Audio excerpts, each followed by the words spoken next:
ये राम बाण ईशान जी के माध्यम से, राम जी की कृपा से हनुमान जी ही लिख रहे हैं। इनका तो शरीर बुद्धि ये निमित्त मात्र है।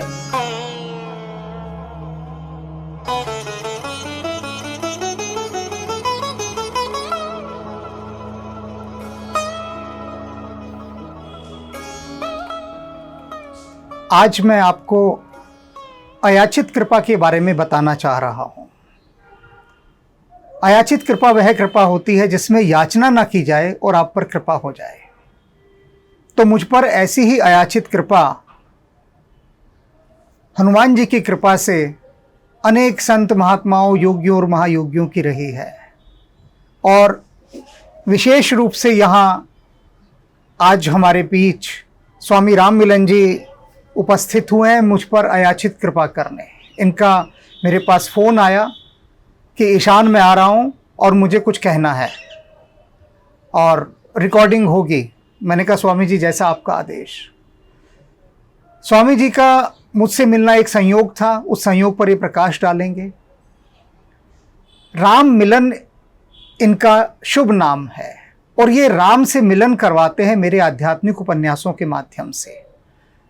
जो भी इनको गुरु दक्षिणा में इनके शिष्य देकर जाते हैं उन सब से ये इन आध्यात्मिक उपन्यासों को लेकर जनमानस में बांट रहे हैं, उनकी आत्मा का विकास कर रहे हैं। और कुछ टिप्पणियां लोगों ने इनको की, उन टिप्पणियों पर भी ये चर्चा करेंगे, जिनमें से यह है कि क्या इन आध्यात्मिक उपन्यासों को सच में हनुमान जी लिखवा रहे हैं, इत्यादि अनेक बातें। तो अब आज जो अयाचित कृपा करने स्वामी राम मिलन जी आए हैं इस मेरे नवीन उपन्यास राम बाण पर, जिसमें हनुमान जी और राम का मिलन हो रहा है, प्रथम मिलन, उस पर अब जो अपने आशीर्वचन स्वामी राम मिलन जी कहना चाहेंगे हम उसे सुनने के लिए लालायित हैं। आपदामपहर्तारं दातारं सर्वसंपदां लोकाभिरामं श्रीरामं भूयो भूयो नमाम्यहम्। परमात्मा की अहेतुकी कृपा के परिणाम स्वरूप ब्रह्मांडी संविधान के अंतर्गत हनुमान जी को ही निमित्त बना करके राम जी अपनी वाणी का प्रचार प्रसार रामबाण जो आध्यात्मिक उपन्यास ईशान महेश को निमित्त बना करके संसार के वाचिक प्रदूषण को, मानसिक प्रदूषण को, सामाजिक प्रदूषण को, आध्यात्मिक प्रदूषण को मुक्त करने का जो शुभ संयोग बना है, उसके अंतर्गत मैं एक बात अवश्य कहना चाहूँगा। जब ईशान महेश जी का प्रथम दर्शन मुझे हुआ तो मुझे ऐसा लगा कि हमारे अतीत के अशेष स्नेहभाजन, पूर्व परिचित, परमात्मा के द्वारा संप्रेषित एक आध्यात्मिक त्रिषित विभूति है। उसी परंपरा का निर्वाह करते हुए ईशान जी की जिज्ञासा मेरे सामने प्रकट हुई तो मैंने कहा मैं आपको सुनना चाहता हूँ, मैं बाद में अपनी बात रखूँगा। इतनी मेरी बात को सुनने के पश्चात ही ईशान जी बोले अब मुझे कुछ नहीं कहना है, अब मुझे सुनना है। ऐसी स्थिति कब बनती है जब स्वयं जगदाधार अंतर्यामी कौशलेंद्र नंदन राम स्वयं किसी की वाणी से प्रवाहित होने लगते हैं। आज ही मुझे ऐसा आभास हुआ कि मुझे कोई स्मरण कर रहा है और मैंने अंतःप्रेरणा से प्रेरित होते हुए ईशान जी को कहा कि मैं आ रहा हूँ। एक पल का भी विलंब लगाए बिना सहर्ष समुदित स्वागत मना श्रुत सुख निनिधि वाणी मेरे को सुनने को मिली। आप आए, मेरा अहोभाग्य है।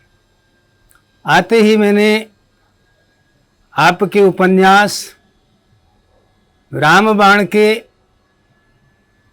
प्रथम, जिसको आवरण पृष्ठ कहते हैं, साज सज्जा जिस पर प्रमुखता से होती है, तो हमें संस्कृत का एक उक्ति याद आती है, वाणो वाणी बभूव। इसका अर्थ साधारण व्यक्ति को नहीं समझ में आएगा, इसलिए मैं सरल कर रहा हूँ। संस्कृत के एक परम विद्वान हुए हैं बाणभट्ट।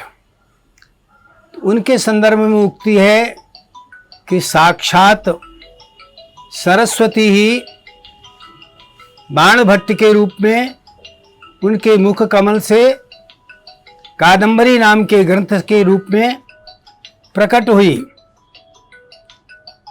परमात्मा ने वही निमित्त, श्रीमद् भगवद्गीता में भगवान कहते हैं निमित्त मात्रम भवसव्य साचिन। तो ये सारा कार्य जो है आध्यात्मिक उपन्यासों के लेखन का, मुद्रण का, वितरण का जो हो रहा है, वो राम जी की प्रेरणा से हनुमान जी को निमित्त बना करके और प्राण की प्रक्रिया पर आरूढ़ होकर के स्वयं हनुमान जी ईशान जी के शरीर में प्रवेश करके संपादित कर रहे हैं। हनुमान जी का प्रवेश राम जी के जीवन में किष्किंधा कांड की आधित्यका में होता है। अपने अग्रज से भयभीत सुग्रीव हनुमान जी को कहते हैं, ये जो नर शार्दूल पर्वत की आधित्यका में धनुष बाण लेकर के भ्रमण कर रहे हैं, इनके पास जाकर तुम पता करो ये कहाँ से आए हैं, कौन हैं और किस लिए आए हैं। हनुमान जी अपने स्वामी सुग्रीव का आदेश शिरोधार्य करके किष्किंधा की आधित्यका में जाते हैं और मानस के शब्दों में कहें तो हनुमान जी पूछते हैं, को तुम श्यामल गौर शरीरा,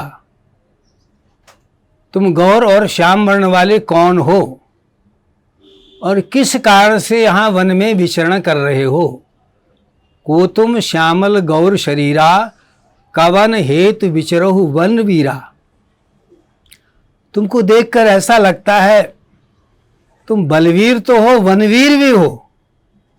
मनुष्य के जीवन में जब वन जैसी स्थिति आती है तो या तो उसका साहस प्रकट हो जाता है या भयभीत हो जाता है।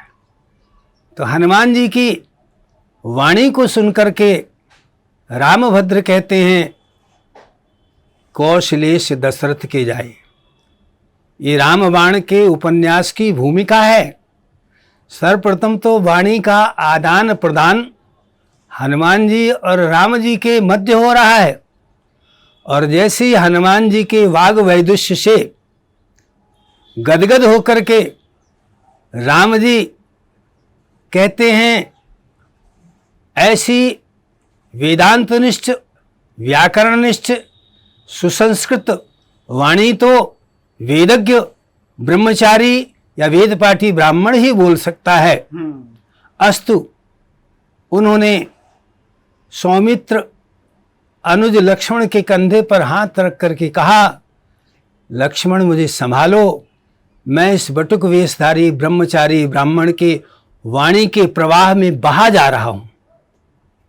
ऐसा सुनते ही यस्य निश्वसितम वेदाः, जिसकी वाणी से स्वयं वेद प्रवाहित होते हैं, इसी को सरल भाषा में गोस्वामी तुलसीदास जी ने कहा, राम के विद्याध्ययन के काल का स्मरण कराते हुए, जाकी श्वास वेद श्रुतिचारी, सो हरि पढ़े यह कौतुक भारी। स्वयं वेदस्वरूप परमात्मा जो वेदनिष्ठ वाणी को हनुमान जी के माध्यम से सुनता है, तो राम अपनी वाणी को रोक नहीं सके और कहने लगे, कौशलेश दशरथ के जाए, हम पितु वचन मान बन आए। ये हनुमान जी के प्रथम प्रश्न का उत्तर था।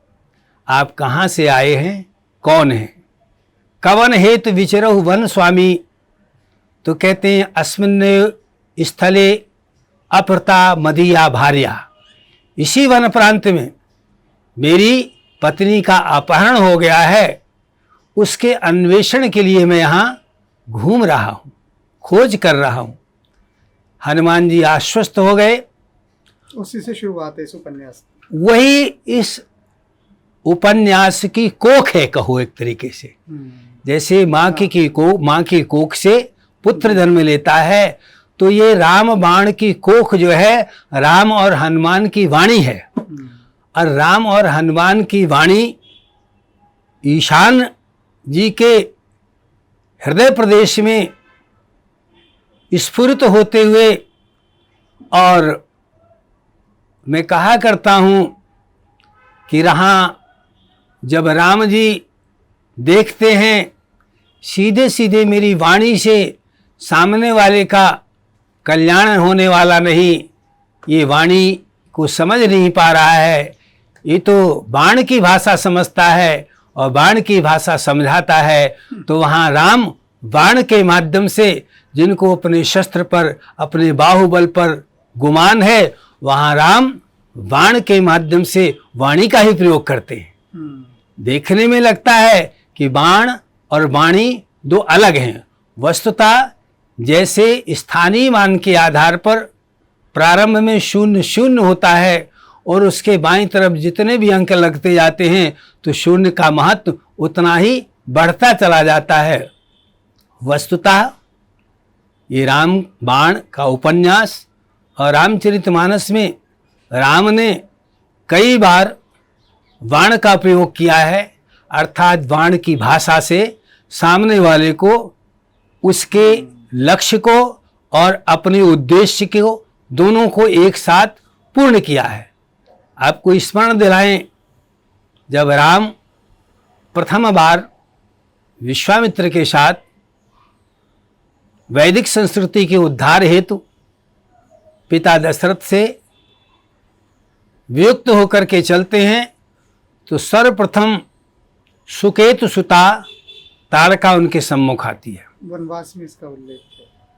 वनवास में तो उपन्यास में उल्लेख है ही, लेकिन मेरा जो मुख्य उद्देश्य है कि राम बाण का प्रारंभ कहाँ से करते हैं और कहाँ तक करते चले जाते हैं। आरंभ वहां से होता है। आरंभ का राम के बाण का आरंभ जो है सुकेत सुता ताड़का के प्रसंग से होता है। बिल्कुल। और वहां आता है एक ही बाण प्राण हर लीना। तो एक बात मैं स्पष्ट कर दूं, राम का बाण किसी के प्राण नहीं लेता, वो जीवन मरण के चक्र से मुक्त करने का एक माध्यम है, निमित्तोपादान कारण है। अस्तु, राम वहां से चलते हैं और आगे बढ़ते हैं, तो विश्वामित्र, अगर विश्वामित्र की हम वर्तमान के बुद्धिजीवियों के आधार पर व्युत्पत्तिवाद का आश्रय लेकर के बताना चाहें, तो आसमन्ताद् विश्वस्य मित्रा स विश्वामित्रा इत्यवधीते। विश्व शांति की समस्या और निशस्त्रीकरण के समाधान के लिए तत्कालीन वैदिक संस्कृति का प्रथम पुरोधा वो विश्वामित्र थे, जिन्होंने राम को लक्ष्मण समेत दशरथ से याचना के रूप में, जैसे हमारे ईशान जी ने अयाचित कृपा का वर्णन किया, तो वहाँ विश्वामित्र जी भी याचना का आश्रय लेकर कहते हैं, असुर समूह सतावई मोही, मैं जाचन नृप आयो तो ही। यहाँ याचन शब्द का दो अर्थ हैं, एक तो मैं मांगने आया हूँ और तुमको जांचने भी आया हूँ, तुम्हारी परीक्षा लेने आया हूँ। मैं जाचन, तो जाचन यहाँ याच श्लेषार्थ है, तो संश्लिष्ट है। तो वहाँ दशरथ पुत्र विषयक स्नेह का संवरण नहीं कर पाते हैं और कहते हैं कि सब प्रिय सुत मोहि, प्राण की नाई, राम देत नहीं बने गोसाई। हे इंद्रियों पर संयम करने वाले विश्वामित्र, गोसाई का तात्पर्य है जिसने अपनी इंद्रियों पर संयम कर लिया है। लेकिन समस्या यह है कि आपने वैदिक संस्कृति के उद्धार का लक्ष्य मेरे सामने रख दिया है, तो यद्यपि मैं राम को देने में समर्थ नहीं हूं, उसी समय वशिष्ठ जी आ जाते हैं और कहते हैं, इनको तुम विश्वामित्र को दो, अनुज समेत देहु रघुनाथा।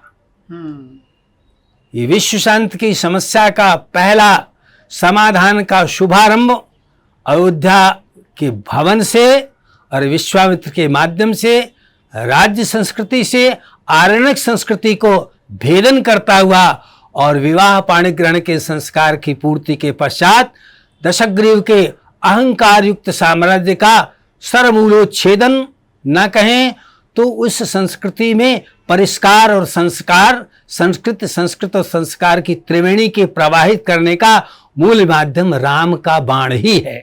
अस्तु आगे प्रकरण को बढ़ाते हुए मैं ये कहना चाहता हूँ, राम बाण जो उपन्यास है, राम को स्मरण करोगे जीवन के किसी भी रण में पराजय का मुख नहीं देखना पड़ेगा। ये राम बाण ईशान जी के माध्यम से, राम जी की कृपा से हनुमान जी ही लिख रहे हैं। इनका तो शरीर बुद्धि ये निमित्त मात्र है। वस्तुतः ये आध्यात्मिक पिपासुओं के लिए संसार की मृगतृष्णा में फंसे हुए आत्मोद्धार के तृषित जीवों के लिए लहराता हुआ अमृत का सागर है। और कहें तो राम बाण नहीं, राम प्राण हैं। राम जब किसी के प्राणों में बाण के रूप में प्रवेश करते ना, तो उसको दोबारा जन्म लेना ही नहीं पड़ता है। और अरण्य कांड में ही वर्णन आता है, जे मृग राम बाण के मारे, ते तन तज परलोक सिधारे। राम के बाण से जिन हिरणों का देहोत्सर्ग हुआ, कायोत्सर्ग हुआ, वो परलोक में गए, जिसको गीता में कहा जाता है कि वो परम पद है। यदि गत्वा न निवर्तन्ते तद्धाम परमम मम। राम का बाण और राम की वाणी दोनों परम पद प्रदाता हैं। और ये राम बाण ईशान जी के माध्यम से जो उपन्यास के रूप में आया है, वो जो भी इसको पढ़ेगा उसको निश्चित ही मेरा परमात्मा की कृपा से, गुरुदेव की कृपा से, यत्किंचित साधना के सिंधु के कुछ बिंदु छिटक कर मेरे जीवन में आ गए, उसके आधार पर मैं कह सकता हूँ, जो राम के बाण रूपी इस ईशान महेश के उपन्यास को पढ़ेगा वो संसार सागर से निश्चित ही मुक्त होगा और राम के अमृत में, प्रेम सिंधु में वो हमेशा के लिए लहराता रहेगा। राम के प्यार का, जिस तरह हनुमान जी बड़भागी हैं और कहते हैं इतना प्यार दिया राम जी ने हनुमान जी को, वही हनुमान जी के माध्यम से रामबाण का उपन्यास सुधी साधकों को, भोले वाले पाठकों को संसार सागर से पार जाने के लिए, जैसे राम ने सुंदर कांड में समुद्र का शोषण किया आग्नेय अस्त्र से, तो संसार के सागर का शोषण करने के लिए रामबाण रूपी उपन्यास आग्नेयास्त्र भी है, पीयूष का सागर भी है। इन्हीं अशेष शुभकामनाओं के साथ श्रोतावर्ग को और जिनको निमित्त बनाया है ईशान जी को मेरा परमात्मा का अशेष स्नेह। ओम शांति शांति।